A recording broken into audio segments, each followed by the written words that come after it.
Bienvenue dans l'Instant Animal, le podcast qui vous connecte au cœur du lien entre l'animal et l'humain.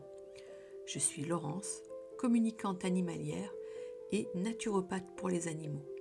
Ici, on parle d'intuition, de messages subtils, de bien-être animal et surtout d'amour et de respect pour nos compagnons de vie. Installez-vous confortablement, l'Instant Animal, c'est maintenant.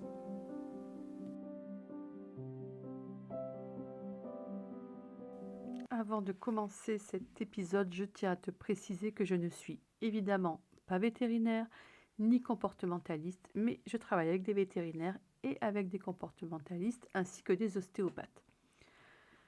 Dans ce podcast, je te partage mon expérience en communication animale et en naturopathie animale.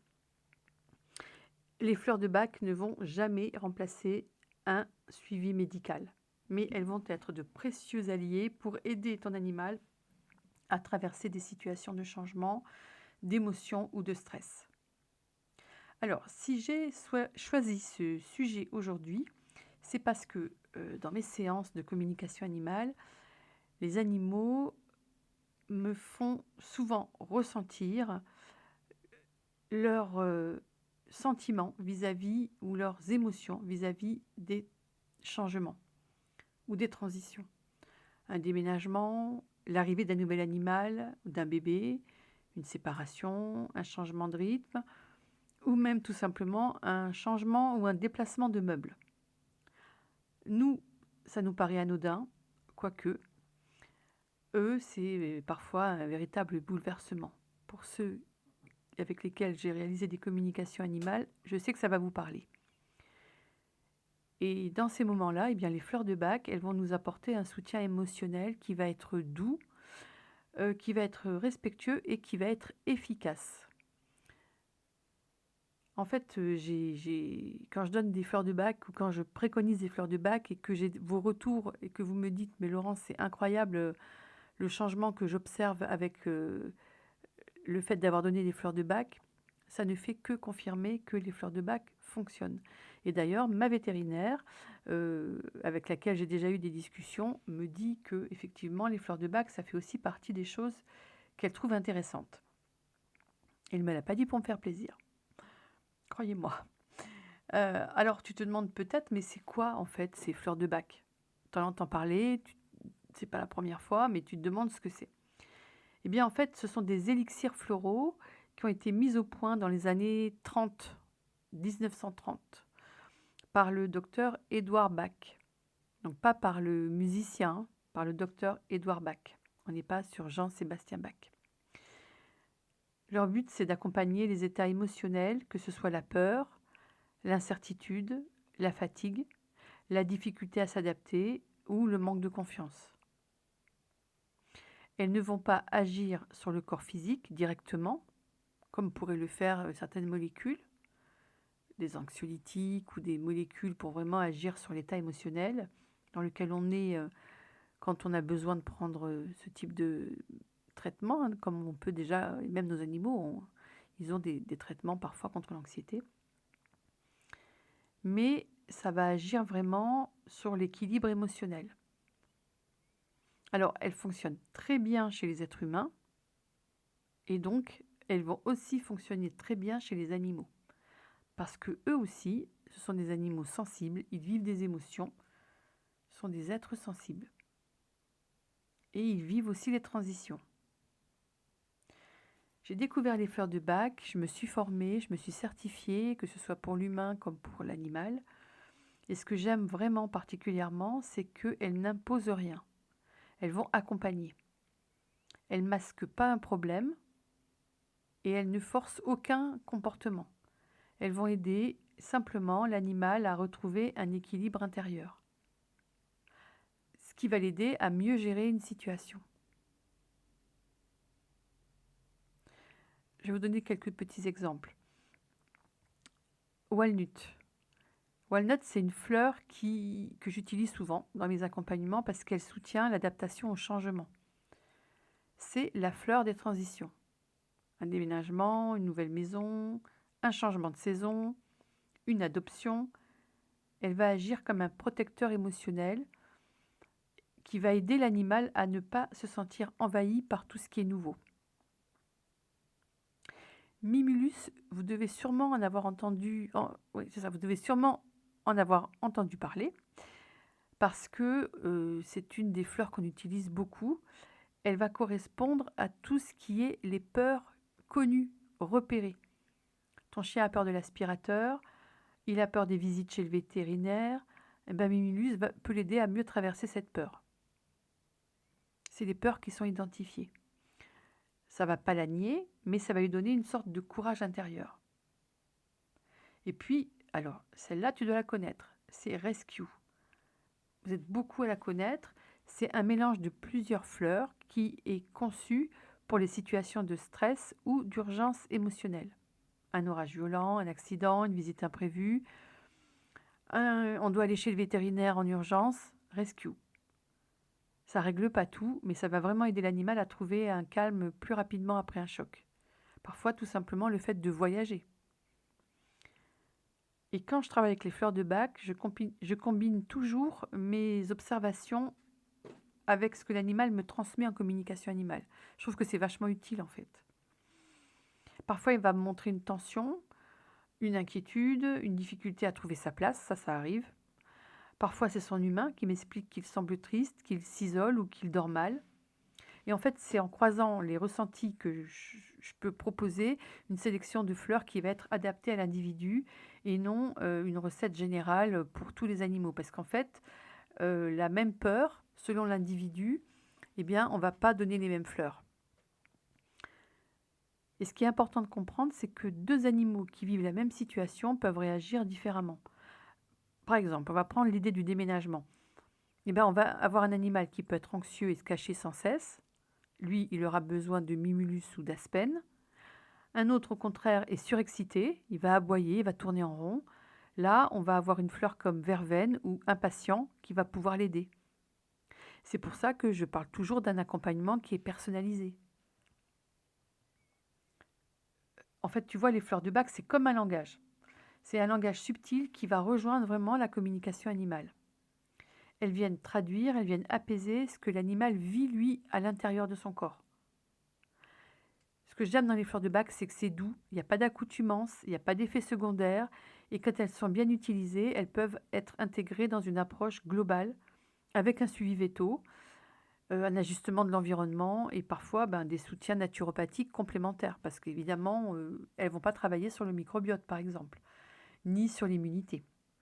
Les fleurs de bac, elles travaillent vraiment sur tout ce qui est émotionnel. Alors, comment est-ce qu'on va les utiliser concrètement ? Alors, les élixirs, vous les avez déjà vus en pharmacie, ça se présente, c'est des petites bouteilles. Alors, on peut préparer un flacon personnalisé avec plusieurs fleurs en fonction de la situation. On appelle ça une synergie. Et les gouttes, on va pouvoir les donner directement sur la nourriture, dans l'eau de boisson, ou encore on peut les déposer sur une friandise.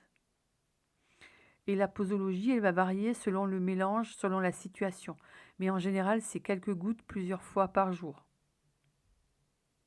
Et là encore, je recommande toujours de se faire accompagner pour créer un mélange adapté, plutôt que de donner une fleur au hasard ou des choses qui sont déjà toutes faites, que vous allez trouver chez le pharmacien et qui sont pas adaptées forcément à l'état émotionnel de votre animal ou même à votre état à vous.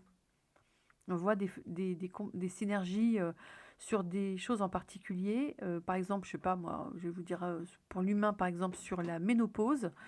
Et pour autant, eh bien, d'une femme à l'autre, le vécu de la ménopause est complètement différent. En fait, je vais te donner un autre exemple. Je me souviens d'une petite chatte qui avait beaucoup de mal à accepter l'arrivée d'un chien dans la maison. Elle se cachait tout le temps, elle refusait de manger dans la même pièce, elle paraissait complètement stressée. Et en communication, elle exprimait une grande peur et un besoin de retrouver son territoire. Vous savez que les chats sont très territoriaux, hein. Alors avec l'accord de la famille, moi j'ai proposé un mélange qui comprenait walnut pour l'adaptation, mimulus pour la peur identifiée, la peur du chien, et holly. Holly, c'est la fleur qui aide pour toutes les situations où il y a de la jalousie ou de l'irritation. Et en quelques semaines, son comportement s'est adouci, elle est revenue progressivement dans le salon et la cohabitation plus apaisée a pu s'installer. Un autre cas, un chien adopté dans un refuge qui aboyait de façon incessante dès qu'il était laissé seul. Derrière cet aboiement, il y avait beaucoup d'angoisse, un grand manque de confiance. Alors, si on peut parler de confiance, mais enfin, il était en insécurité. Et là, on a mis Star of Bethlehem, parce que Star of Bethlehem, c'est la fleur pour aider à apaiser le traumatisme du passé. J'ai proposé l'arche, parce que l'arche, ça s'écrit L-A-R-C-H, elle va soutenir la confiance, et ça a été vraiment super aidant. Alors évidemment, ce n'est pas une baguette magique, parce que l'accompagnement, eh bien, ça va aussi être d'inclure des changements, des ajustements dans la routine, dans l'environnement, dans la façon d'être en relation avec les animaux. Mais les fleurs, elles ont été une clé importante pour aider à trouver sa place.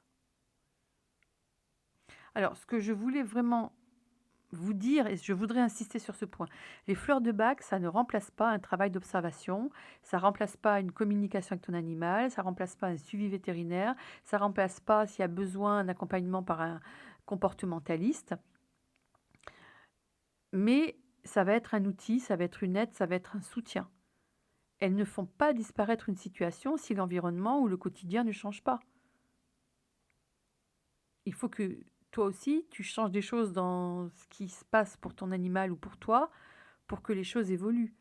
Mais elles vont t'accompagner. Et ça, c'est super intéressant. Alors, si ton animal vit un changement en ce moment, je vais t'inviter à prendre quelques minutes pour observer comment est-ce qu'il réagit. Est-ce qu'il est agité? Est-ce qu'il est replié? Est-ce qu'il mange? Est-ce qu'il dort normalement? Et ces observations, elles vont être précieuses pour choisir le bon soutien, que ce soit les fleurs de bac, un ajustement de routine, de la naturopathie ou tout simplement un peu plus de présence de ta part. Alors, pour finir, tu sais que j'aime bien faire ça. Dans mes épisodes de podcast, je vais te proposer un petit rituel que tu peux tester. Choisis un moment calme avec ton animal. Installe-toi près de lui et pose-lui mentalement la question: comment vis-tu ce changement? Qu'est-ce qui t'aiderait à te sentir mieux? Note sur ton petit carnet que tu as ouvert il y a déjà plusieurs semaines les impressions qui te viennent, même si ça semble flou. En fait, tu seras peut-être très surpris ou surprise de la clarté des réponses. Et si tu veux aller plus loin, eh bien les fleurs de bac, elles vont être le relais concret de ce message pour l'aider à traverser cette période avec plus de douceur.